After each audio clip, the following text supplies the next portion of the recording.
kita harus hati-hati dalam menafkahi anak dan istri.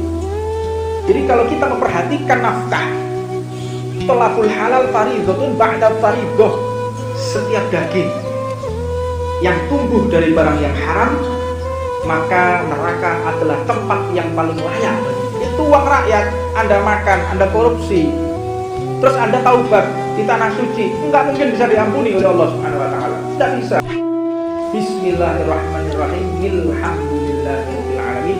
Barang siapa mengamalkan ini, dia tidak akan pernah ditanya di alam kubur. Itu dia berdoa untuk melaknat Anda. Kalau kita dimasukkan ke liang lahat, masuk ke kuburan, Rasulullah itu mengisyaratkan orang-orang yang selalu senantiasa di atas bumi berjalan dengan membuka auratnya, Allah akan perintahkan bumi untuk meremukkan tulang-tulangnya. Rasulullah pun memberikan isyarat kepada tangannya digabung. Nah, Allah akan remukkan, jadi tulang rusuknya ini akan diremukkan oleh Allah. Siapa mereka? Sing sarungan gak gawe celono. Assalamualaikum warahmatullahi wabarakatuh.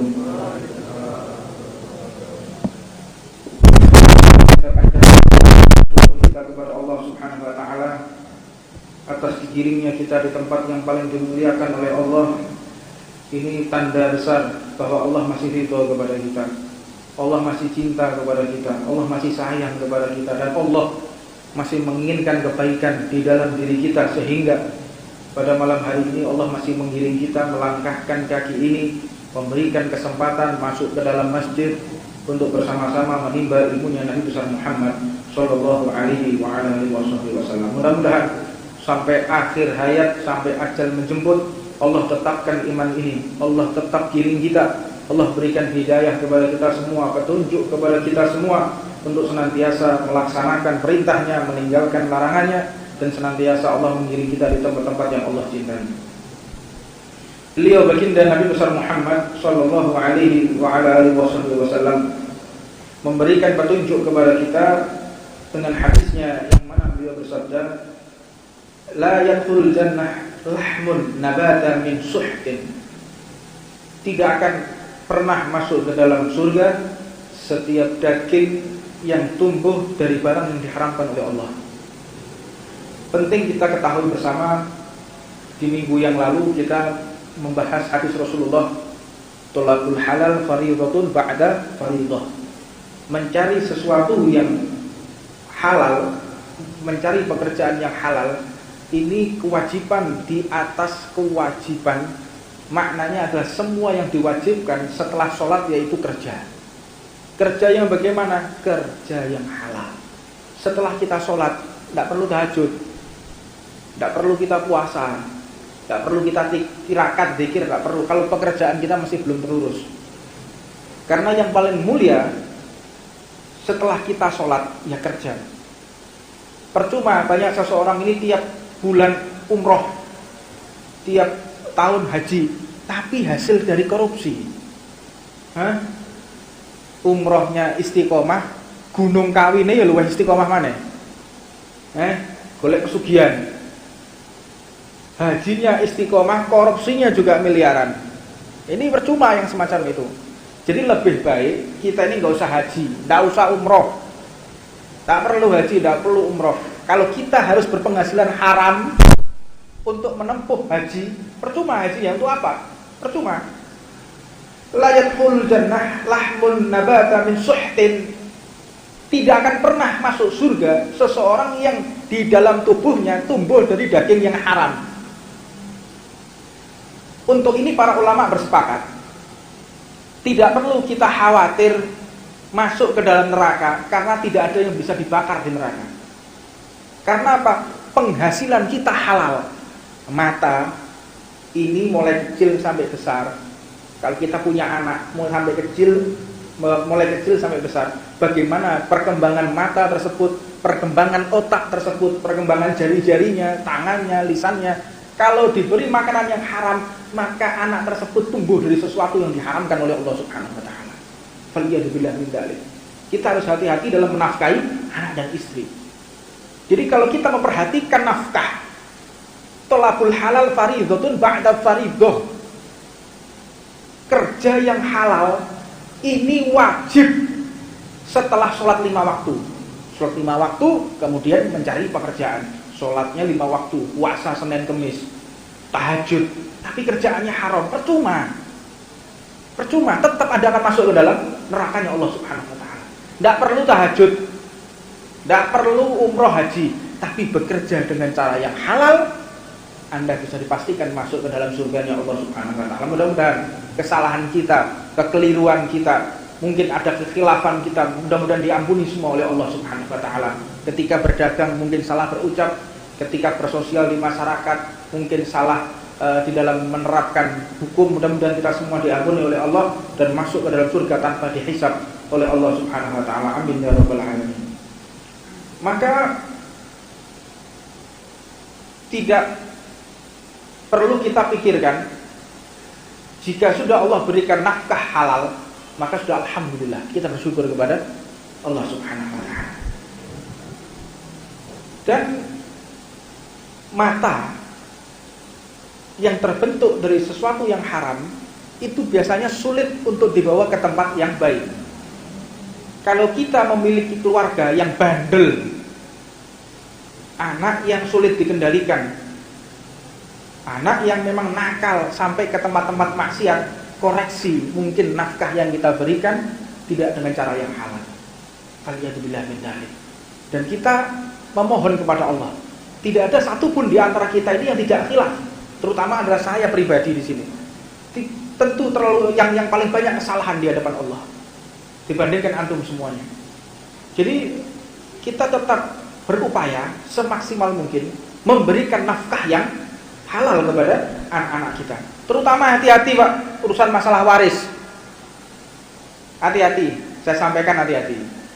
Nah, di dalam waris terutama masalah tanah.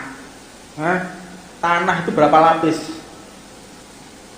Hati-hati, saya banyak dapat laporan dari beberapa orang yang DM, yang di message ke saya, kirim pesan, itu bagaimana tentang masalah penguasaan waris dan lain sebagainya. Hati-hati Pak, waris ini berat di hadapan Allah Subhanahu wa Ta'ala. Anda tahu rayap hewan makan uang waris lu gak gelem, mau muntah. Hewan gak mau dia makan uang waris. Kadang manusia mau makan uang waris, punya saudaranya lagi.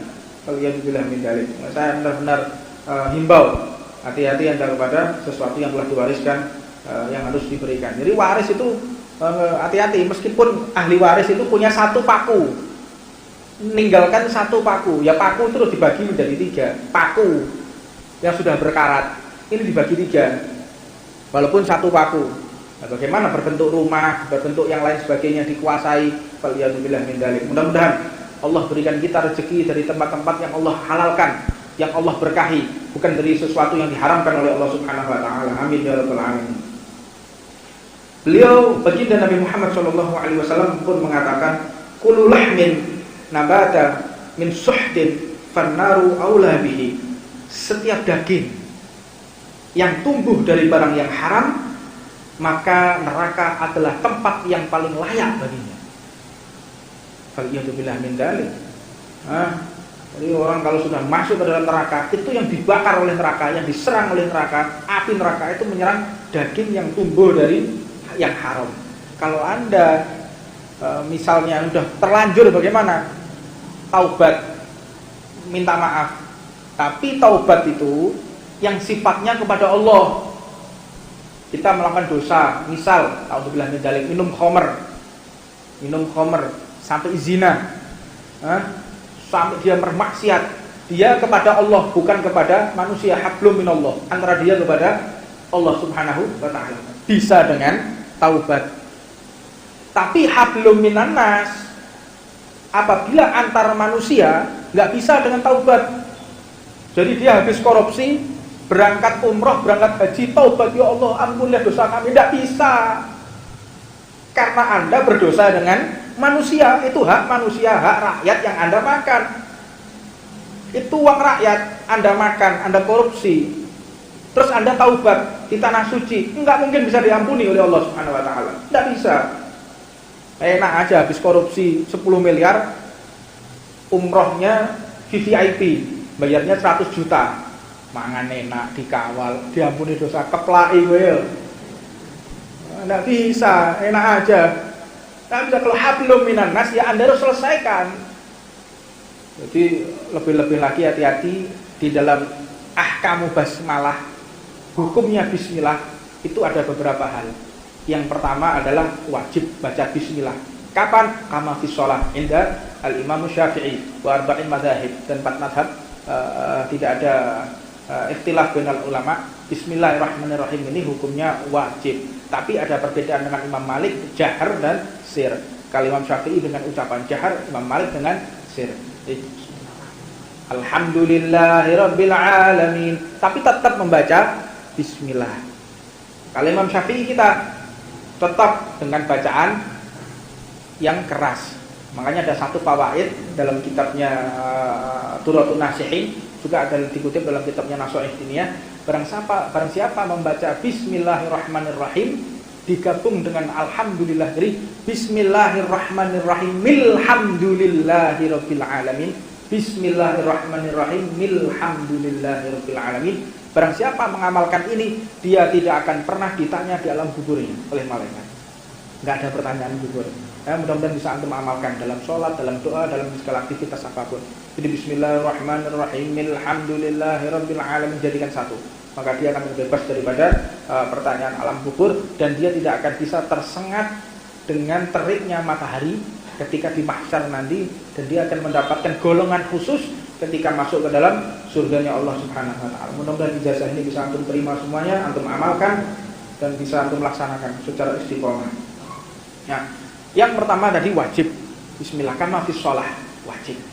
Yang kedua hukumnya mandub, sunnah. Kapan? Yaitu di dalam perkara-perkara yang sunnah. Apa contohnya? Seperti mengarang kitab. Mengarang kitab, Anda belajar dalam pelajaran apapun, fisika, kimia, biologi, antropologi, dan apapun juga. Anda kalau mau belajar, yang pertama bukunya itu tulisi bismillahirrahmanirrahim atasnya. Kalau bawahnya tambahin lagi Allahumma sholli ala sayyidina Muhammad wa ala alihi wa sahbihi wasallam. Ditulis. Ya, bismillahirrahmanirrahim. Dalam hadis kita katakan kullu amrin dibalin la yubda'u fi bismillahirrahmanirrahim fa huwa aqta.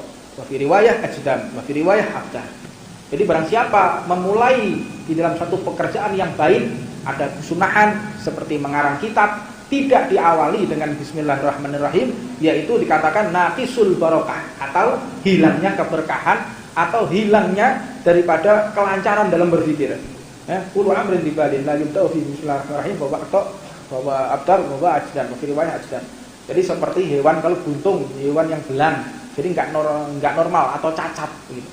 Nah, itu dalam mengarang kitab tulisi bismillahirrahmanirrahim di dalam pengarang, seperti mu'alif kitab pertama kali menulis dengan bismillahirrahmanirrahim, mengarang kitab apapun. Jadi kalau belajar tulisi bismillahirrahmanirrahim. Yang ketiga hukumnya yaitu adalah mubah, boleh. Kapan? Yaitu sesuatu yang hukumnya mubah. Yang keempat yaitu makruh. Apa itu makruh? Dari sesuatu yang makruh. Tapi indah sadatina sufi, ya, orang-orang sufi, orang ahli thariqat, orang-orang yang warok, yang benar-benar memegang syariat yang betul, bahwa makruh itu tidak ada. Makruh itu tidak ada. Karena apa? Makruh itu sumbernya berasal dari sesuatu yang tidak diinginkan oleh Nabi Muhammad. Jadi bukan, kadang orang berpendapat makruh itu adalah, definisi makruh adalah apabila dikerjakan dia tidak dosa, dikerjakan dia tidak dosa, dan apabila ditinggalkan dia akan mendapatkan pahala. Salah. Nah, Anda tahu makruh itu dari mana? Makruh itu dari sesuatu yang membuat Nabi tidak berkenan, mengkerut Nabi. Jidatnya mengkerut. Tapi tidak menjadi hukum haram, makruh. Dan ini hanya ada pada umat Nabi besar Muhammad Sallallahu Alaihi Wasallam. Ini Allah ringankan. Sesuatu yang mendekati haram itu namanya makruh, hampir haram. Makanya Sadatina Sufiyah, para orang-orang sufi tidak mengatakan makruh itu tidak ada. Yang ada adalah sesuatu yang haram. Nah, yang kelima yaitu bismillah hukumnya haram. Kapan haram? Dari segala sesuatu yang haram. Apa nolong? Kalau sudah motor yang api, bawa kunci T. Bismillahirrahmanirrahim. Tekel dari kapro iwang mau doa itu. Jadi sesuatu yang haram ya menjadi haram bismillahnya. Apa pacaran bismillah, mudah-mudahan gak ketahuan untung nih bismillah. Waduh ya haram. Yang jero kuburan keplek malaikat. Sesuatu yang haram ya menjadi haram. Tidak boleh. Nah, maka bagi kita jangan sekali-kali bermain-main dengan kondisi. Wong betoa. Ayo, Kak majelisnya. Afdhalul dzikri fa'alam annahu. Iki sok kafir iki. Jadi, ayo majelis tawaqiyah. Pondok pesantrennya Bogoriyah. Ono mikir.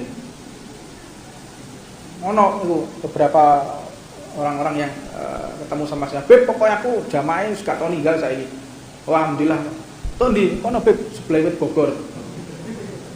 Wah, aku dhewe yo dikiran, Beb. Lha kok iso kok bisa dikiran? Iya, Abdul Dzikri fa'alam annahu sak centak rong centak. Lho ono sing ngono. Kayak koyo ngene iki iso kafir. Hati-hati. Ojo ge guyonan. Ada beberapa hal yang dulu saya masih sekolah SMP, saya masih ingat itu, wayahe posonan.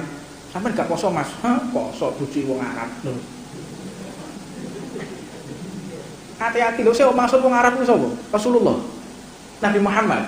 Berarti Anda mendustakan Nabi Muhammad sallallahu alaihi wasallam. Wah, apa sopir buci wong Arab lho. Anda kalau tidak bisa melaksanakan kewajiban, paling tidak mulut Anda jaga.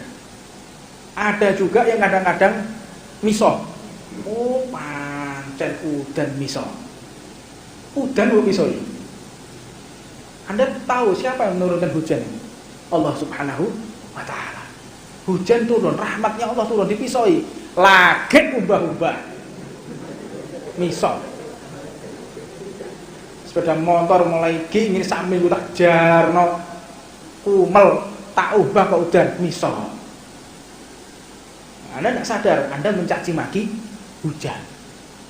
Faliyatubillah indalik.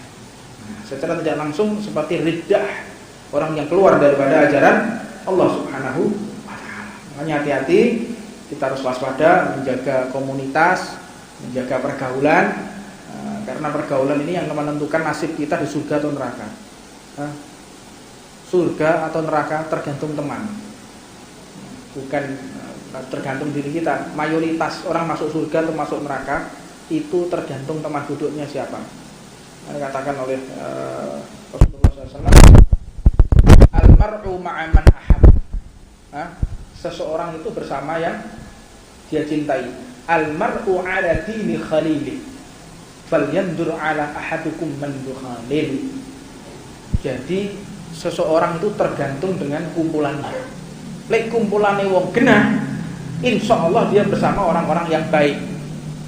Makanya lek sampean kepen ngerti awakmu iki petuk neraka, petuk surga, wis ngerti saiki. Anda sudah tahu, wis ana gambaran. Kira-kira aku untuk surga atau neraka. Wis ana gambaran sebetulnya. Kita mau jujur di dalam pribadi kita jujur. Hati Anda condong kepada siapa? Lebih condong kepada artis atau kepada para ulama? Lebih condong kepada para pemain bola atau kepada majelis taklim? Saya ini sing rame apa? Liga diizinkan oleh Kapolri. Nah, siap-siap. Pendukungnya siapa? Diizinkan. Apakah pernah seheboh mempersiapkan majelis seperti itu?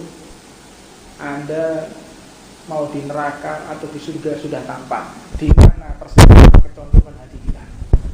Mau jujur, Anda lebih mempersiapkan diri ketika sholat atau ketika lagi di acara mantenan,